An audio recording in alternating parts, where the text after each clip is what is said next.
Y esto es algo que nos pasa a nosotros, ¿no? Y si el cliente tiene su propia base de datos y la verdad que la base de datos no está muy bien, ¿cómo yo puedo hacer para ayudar al cliente con datos míos generados en una base de datos que, junto con los datos del cliente, permitan hacer análisis de confiabilidad o permitan otro tipo de análisis con mayor flexibilidad? Así que el tema de áreas de mejora globalmente es algo que venimos persiguiendo, pero el tema es, eso lo tenemos claro, que queremos buscar áreas de mejora, es cómo hacer para que encontrar esas áreas de mejora sea algo extremadamente sencillo, que no sea complejo, sino que sea fácil de poder detectar esas áreas de mejora. Hablando un poco de las técnicas que conocemos, aparece el RCM altamente difundido, fantástico como técnica. Esto se inició en la aeronáutica en un ambiente muy específico, pero bueno, es una de las cosas que lo encontramos en general en la industria y que no lo venden. Y el RCM no nos dice nada de la frecuencia la estimamos nosotros. Hipp y Howland, cuando escribieron su primer libro, que se llamó MSG, y después fue nominado como RCM, ellos mismos recomendaban, sí, bueno, esto es un árbol de decisiones, pero las primeras frecuencias las vamos a estimar. FEMEA, que es una técnica más antigua, que está más focalizada a lo que son componentes, y vamos viendo que hay diferencia entre cada una de las técnicas, era lo mismo cuando evaluábamos las consecuencias de la falla y estimamos una frecuencia tanto para una intervención o un cambio o una inspección, son estimadas. Y si hacemos RBI, otra técnica que estamos orientados a lo que son equipos estáticos, a la contención, las inspecciones de rutina que se van a generar y la apertura del equipo, que esto es carísimo en la industria petroquímica y de refinación, son estimadas esas frecuencias de inspección, o sea, no son las frecuencias óptimas que vamos a tener en una gestión de mantenimiento. Fallas esporádicas y repetitivas, bueno, las fallas por ahí, las que nos impactan altamente, sí las vamos a analizar, pero ¿qué pasa con esas fallas repetitivas que no las vemos, que se reparan rápido, que el equipo sigue funcionando, que los tiempos? ¿Cómo yo podría priorizar en cuáles me tengo que focalizar o las que merece la pena hacer un análisis?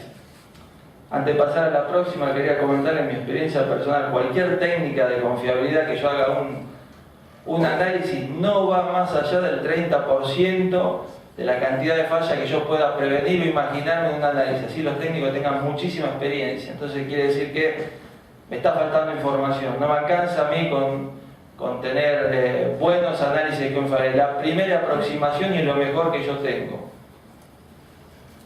Las técnicas de mitigación día a día avanzan continuamente. Tengo nuevas técnicas de mitigación, pero ningún proveedor a mí me dijo de la efectividad de las técnicas de mitigación. Usa vibraciones, tengo un especialista de vibraciones y por ello le pregunto, che, y para invocar una falla en un rodamiento ZZ, ¿es efectivo las vibraciones? ¿Hasta dónde yo puedo confiar en esta técnica? Por ahí está más especificado en RBI, en la API 580, que de alguna manera te dice qué técnicas tienen un grado de confiabilidad o de certeza para descubrirlo. Entonces, me encuentro que tengo técnicas de mitigación, pero no sé en un principio qué tan efectivas van a ser esas técnicas de mitigación. Y el contexto y el tiempo son otros enemigos. Esto lo aprendí de Jardín. Ojo que van cambiando los contextos, en la industria minera te cambian los contextos, en la industria del petróleo donde yo vengo continuamente están cambiando los contextos, y el tiempo tiene un impacto en la confiabilidad. Un plan de mantenimiento que yo arranqué en algún momento va a cambiar. Tengo que tener la sensibilidad, tengo que tener una herramienta muy sencilla, muy simple, para yo poder detectar esos cambios de contexto y tiempo, cómo me están impactando en la confiabilidad de mis equipos. Así que esto hace que pensemos que necesitamos una base muy sólida para poder evolucionar en la gestión del mantenimiento y para tener capacidad, sobre todo, de análisis. ¿Cuáles fueron las pautas para generar este proyecto de manejo de datos? Ustedes imagínense, una empresa que está dando servicios de operación y mantenimiento, esto tendría que ser un tema que lo manejaría con cierta soltura para poder transferir al cliente esa capacidad de análisis y que se tomen las decisiones más certeras. Entonces el primer punto era que tenía que ser sencillo. Héctor Ecay, que fue uno de mis maestros, nos decía que el sistema de carga de información, el registro de la carga de información, tenía que operar un nene de 10 años casi intuitivamente. Eso nos hizo pensar mucho, o sea, no nos imaginamos cómo podíamos generar un sistema de colección de la información con ese grado de sencillez, que sea algo prácticamente intuitivo. Pero bueno, fue una de las pautas del proyecto, así que lo orientamos a los técnicos, dijimos, ¿quiénes son los que están operando? Los técnicos. Este tiene que ser un sistema de registro de datos en el cual el técnico esté íntimamente relacionado con el dato que hace, con el trabajo que él hace el día a día. Y tiene que ser una guía de la misma manera que él actúa e interactúa con el equipamiento, sea la misma manera que él cargue los datos de un sistema de información. Así que el tema de la carga administrativa, si ya nos estábamos imaginando que el mecánico, el técnico de mantenimiento era el que cargaba los datos, obviamente que no le va a gustar entrar a un sistema, tenía que ser la carga administrativa la mínima e indispensable para que llegue la información al sistema. Y esto también se nos planteaba que no podía llegar solo al sistema, sino que la calidad con la cual el dato iba a llegar al sistema tenía que ser excelente. O sea, los trabajos que van a hacer de análisis, como los alumnos de Rodrigo, ellos tienen que confiar directamente en el dato que está viniendo desde otro lugar. O sea, cómo hacer ese nexo para nivelar en todo sentido la responsabilidad tanto del hombre que está cargando el dato como quien va a tomar esos datos y después va a hacer un análisis posterior. Flexibilidad en los reportes era lo que teníamos que pensar antes. Yo tendría que imaginarme, al armar un sistema de esto de datos, todas las cosas que se le va a ocurrir a Rodrigo y los alumnos analizar para que tengan el dato el día que ellos quieran analizarlo. O sea, debería imaginarme que una estructura de datos sencilla, pero que tenga la capacidad de soportar cualquier tipo de modelo en el cual yo quiera basarme para hacer un análisis. Así que el tema de compartir análisis, tener capacidad de análisis, hacer benchmarking y comparación era otra de las pautas que necesitábamos nosotros en el proyecto. Ahora dijimos, no puede ser que se nos ocurra algo a nosotros solo, deberíamos ir o buscar algún estándar internacional que nos guíe para una estructura de datos de manera de ser más sistemático y dar más soporte al sistema de la estructura de datos. O sea, ¿qué estábamos buscando? Que todos habláramos un único sistema de confiabilidad. Eso sería fantástico, ya empezaríamos a poder comunicarnos de una manera mucho más sencilla si el lenguaje de confiabilidad sea exactamente el mismo para todos los que estamos interactuando.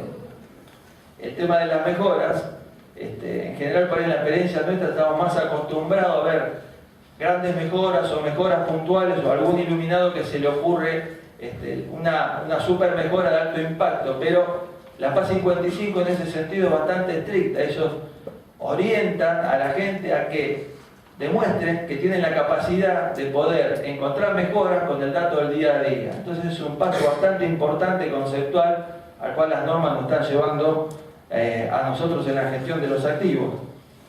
Así que, aparte de todas estas pautas, estamos viendo, sí, pero no debería ser solo la carga de datos, sino que tiene que estar totalmente alineado con todas las herramientas que nosotros estamos usando de confiabilidad. O sea que cuando yo hablo de RCM, FMEA, RBI, y estoy cargando datos y hago análisis de falla, debería haber una correlación muy importante en estructuras y en el lenguaje que estamos utilizando. Así que el sistema de datos también tenía que ser compatible con todas las herramientas que yo utilizo de confiabilidad. ¿Y por qué no pensar que esta herramienta sea adaptable a cualquier tipo de industria, ¿no? Que podamos darle a una flota y específicamente a la minería, que es en lo que estamos tratando ahora, ¿no? O sea, tenemos todos los rubros acá y hoy el tema de la minería está siendo un tema top. Y bueno, veamos a ver un estándar internacional que está pasando, a ver si lo podemos adaptar a cualquier tipo de industria. El objetivo final de todo este banco de datos es que podamos llegar a la raíz de los problemas de una manera sencilla. Tenemos que llegar fácilmente a descubrir cuál es la raíz de los problemas que nosotros tenemos en el equipamiento que estamos operando. Bueno, así con estas pautas arrancamos el proyecto de buscar una estructura de datos y encontramos que existía, cuando empezamos, ahora tiene 29 años, la ISO 14224, cuando empezamos nosotros tenía 25 años, y había una norma de colección de datos. Sorpresivamente empezamos a mirarla, no difería mucho de lo que habíamos pensado, lo que se veía, pero sí daba una estructura muy sólida, muy sencilla, muy sustentada, y existía un banco de datos del cual ya se estaban sacando información y hacía comparable en la industria del gas y del petróleo. ¿Y cómo funciona la estructura? Es muy sencilla, plantea una jerarquía similar a la que nos presentaron los amigos navales, donde dividían a la planta en proceso, subproceso, función, están involucrados ya los que son los conceptos de RCM, y después dividían en un último nivel jerárquico sistemas, subsistemas y componentes, lo cual nosotros lo conocemos como equipo, o sea que al equipo ya lo miraban de una manera diferente. Cuando nosotros miramos un equipo a través de la norma ISO 14224, lo vemos a través de esa estructura, el sistema, subsistema y los componentes, que en este caso son la vedette, los componentes. ¿Por qué? Porque desde ello, y acá utilizan los conceptos de FMEA, es de donde la falla total o parcial de un componente es la que me afecta a mí las funciones del equipo. Y en la ISO 14224 esto es fundamental en la estructura que nos presenta. Entonces, esto era fantástico porque la gente ya empezaba a ver el equipo con componentes, los componentes que luchaban en el día a día, en los cambios, en los reemplazos y en el mal funcionamiento, y una estructura de ese mal funcionamiento que se reflejaba en los subsistemas y directamente en las funciones de los equipos que nosotros estamos trabajando. Así que esta es la estructura de base de datos que presenta la ISO 14224, como ven, es muy sencilla, está totalmente alineada. Lo interesante de la norma es que ya viene predefinida para un cierto número de equipos cómo están armados los subsistemas y los componentes. Y los componentes que aparecen ahí son solamente los que a mí me impactan en la confiabilidad del equipo. Ahora, ¿cuál es la otra parte que viene? ¿Cómo yo voy a registrar la falla? Tengo la estructura, la tengo definida, y en el día a día yo le voy a mostrar cómo hacemos a través de esta norma, cómo podemos hacer la clasificación taxonómica de una falla. Lo primero que a mí me aparece es un equipo que va a estar fallando en algún subsistema, y la norma me dice, tenés que registrar cómo vos detectaste la falla. Ya estoy teniendo en la primera información que yo estoy viendo, me está dando cuenta de cómo detecté esa falla y me está diciendo con qué calidad o de qué manera, cuál va a ser la técnica con la cual yo estoy detectando las fallas en el equipo. Y si ven, no son más 6, 7 opciones, eso es lo interesante de la norma, y las opciones son siempre las mismas las que aparecen, y son muy sencillas. Lo que va a aparecer...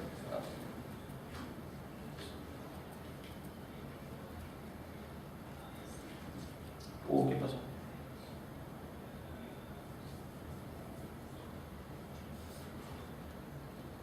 Ahí está. Bueno, lo primero que aparece es el método de detección, como yo detecté la falla, eso es bastante sencillo de interpretar. Y lo que va a aparecer en segunda instancia son los modos de falla. Los modos de falla, como lo conceptualiza la ISO 14224, son cuáles son las pérdidas funcionales, lo que es visible al operador, es muy sencillo, los conceptos que aparecen ahí, como son funcionales, no se necesita ninguna expertise técnica para detectarlo. Esos modos de falla están relacionados con una clase específica de equipos, no son más de los que están ahí. Y los datos que se van apareciendo, que tiene que cargar el técnico de mantenimiento, es el impacto. Como impacto es otra tabla, también estandarizada en la ISO 14224, nos dan 3 niveles de impacto sobre nuestra operación. Otro nivel es la severidad, la falla la define la ISO 14224 en 3 niveles, no tiene una sola definición de falla, y como la falla se nos está manifestando a nosotros, y aparecen los costos que vamos a estar llenando de los costos y las horas de intervención. Podemos ver que dentro de ese cuadro, en gran parte, están parte de las consecuencias que nosotros tenemos sobre el equipo, el impacto que tuvimos sobre el equipo de esa falla que estamos registrando.